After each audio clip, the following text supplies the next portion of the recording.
Thierry Tuillier, bonjour. Bonjour. Bienvenue dans le Buzz Media Angers Hour. Je rappelle, à l'été 2010, vous quittiez la chaîne d'information iTélé pour rejoindre Rémi Fimelin, le PDG de France Télévisions. Je rappelle que sur les chaînes publiques, vous êtes aujourd'hui en charge des rédactions et des magazines d'information en tant que directeur général adjoint. Alors, dimanche dernier, il y a eu une petite anicroche, on va dire, pendant le JT de 13h sur France 2, avec la parole tendue à Jean-Luc Mélenchon, alors que le code électoral l'interdit normalement dans ce cadre.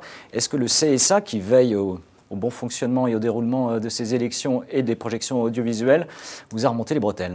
Alors, le CSA n'a pas encore communiqué, j'allais dire d'une manière formelle, mais on sait que France 2 sera mise en demeure pour cette interview très courte, 10 secondes. En direct, on le rappelle? En direct, sur 5, 6, 7 heures de direct pour la journée. Donc c'est effectivement une erreur qui a été commise et que nous avons absolument assumée tout de suite. Ce sont les aléas du direct. Voilà, le journaliste est allé un peu trop loin. On souhaitait qu'il s'arrête sur le pas de la porte. Il a tendu le micro. C'était une interview qui, honnêtement, n'a eu aucun impact sur la soirée électorale. Je crois que Jean-Luc Mélenchon donne le menu du midi et de sa boisson. Donc honnêtement, on n'est pas sur les fonds des sujets. Je ne pense pas qu'on ait été sur le fond des sujets. Il n'en reste pas moins qu'il y a une loi. Nous nous étions engagés à la respecter. D'ailleurs, on l'a respectée notamment pour les résultats avant 20h. Il aurait fallu se dispenser de lui tendre le micro. On rappelle qu'un avertissement du CSA, j'imagine, dans la perspective également de la prochaine soirée. Alors, France 2 a néanmoins gagné face à TF1 son premier tour. Je rappelle les chiffres dimanche dernier de la soirée électorale. 6,6 millions de téléspectateurs pour les chaînes France 2, contre 5,6 pour TF1, avec une part d'audience supérieure. Est-ce que France 2 est désormais la chaîne de l'événement? On travaille en tout cas pour le devenir. Alors, tout est fragile. Moi, ce que je constate, c'est depuis finalement à peu près un an, à chaque fois qu'il y a un événement spécial, effectivement, France 2 est le plus suivi, donc tant mieux. On a mis énormément d'énergie, de moyens pour qu'on ait le sentiment que c'est à France 2 que ça se passe. On est évidemment satisfait que le public nous ait suivis. On nous parle d'innovants, de formats innovants, c'est vrai, mais c'est aussi le luxe d'une certaine manière des challengers, des outsiders. Nous sommes encore, je pense, outsiders, seconds, et ça nous permet de prendre des initiatives et de prendre des risques. Parfois trop, mais on prend des risques et ça nous permet effectivement peut-être d'attirer de nouveaux téléspectateurs. Et est-ce que vous recueillez d'une certaine manière aussi les fruits de l'investissement que vous faites sur l'information politique, et je pense notamment au magazine des paroles et des actes? Incontestablement, pour moi, c'est un point d'aboutissement. Voilà, cette soirée du 22 avril, on verra ce qui va se passer le 6 mai, mais c'est effectivement l'aboutissement d'un an, quasiment, de prime politique qui ont été des références, je crois, en termes d'image, en termes d'audience.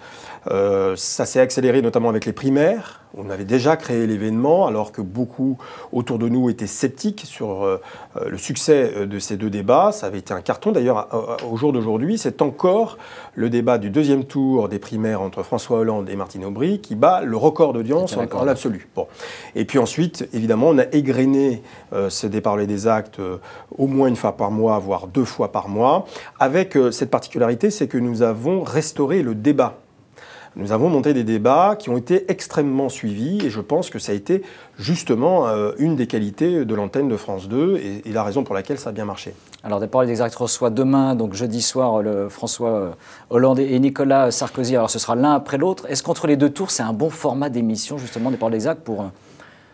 Écoutez, en tout cas, c'est le moyen de faire parler encore de la campagne, parce que je constate quand même que ceux qui choisissent finalement d'égrener les invités politiques, et notamment les 2 candidats finalistes dans les journaux, n'ont pas un impact peut-être énorme, en tout cas pas à la mesure de ce que représente une invitation dans un 20h, j'allais dire d'une manière normale.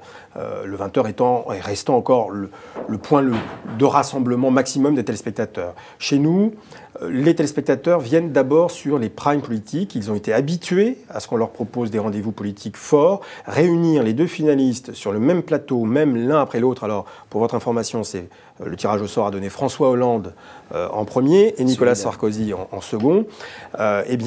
C'est créer aussi une sorte d'événement politique important. C'est leur accorder un temps infiniment plus long que nous aurions pu accorder si on leur avait proposé un 20 heures. Donc, honnêtement, je pense que c'est un format le plus adapté possible, compte tenu des contraintes que vous connaissez, l'égalité des temps de parole. Alors, quel dispositif, on se retrouve peut-être une revanche pour TF1, entre guillemets, le 6 mai sur les audiences. Quel dispositif spécial vous avez prévu justement pour l'événement? Alors nous, en termes d'audience, juste un point, c'est pas une obsession. Alors, on est évidemment content. Honnêtement, une soirée électorale, c'est tellement énorme. Il y a tellement de pression, tellement de risques d'erreur, qu'on doit se concentrer d'abord sur nous-mêmes, on ne regarde pas les autres. Honnêtement. Donc ça, c'est un point important. Donc on ne se focalise pas sur le fait que TF1 ou pas va nous passer devant. Après tout, ce serait peut-être le retour à une certaine logique. Mais en revanche, le dispositif, eh bien, écoutez, d'abord, il est resserré autour de deux candidats. C'est presque plus simple à gérer. La question, évidemment, est de savoir, et on le sait à l'avance d'une certaine manière, c'est qu'on va basculer très vite d'une soirée purement statistique, c'est-à-dire qui l'a emporté, etc., à soit l'expression d'une joie populaire, soit à la projection sur le troisième tour, que sont les législatives. Et donc, cette soirée, très vite, elle va devoir prendre ce pouls-là et ce virage. Elle ne ressemblera pas à celle du premier tour, certainement. Donc, je pense qu'il y aura moins de débats sur les plateaux et on sera peut-être plus en extérieur. En tout cas, nous, notre priorité, c'est d'être branchés sur le pouls, évidemment, de la société française. Et s'il se passe quelque chose dans la rue, que ce soit d'ailleurs avec Nicolas Sarkozy ou avec François Hollande, nous y serons. Donc, priorité à l'événement, priorité aux extérieurs, c'est ce qui nous semble le plus important. Donc, on prend rendez-vous le 6 mai avec vous sur France 2. Merci Thierry Tuillier d'être venu dans le Buzz Média et nous nous retrouvons demain avec un nouvel invité. Très bonne journée. Merci.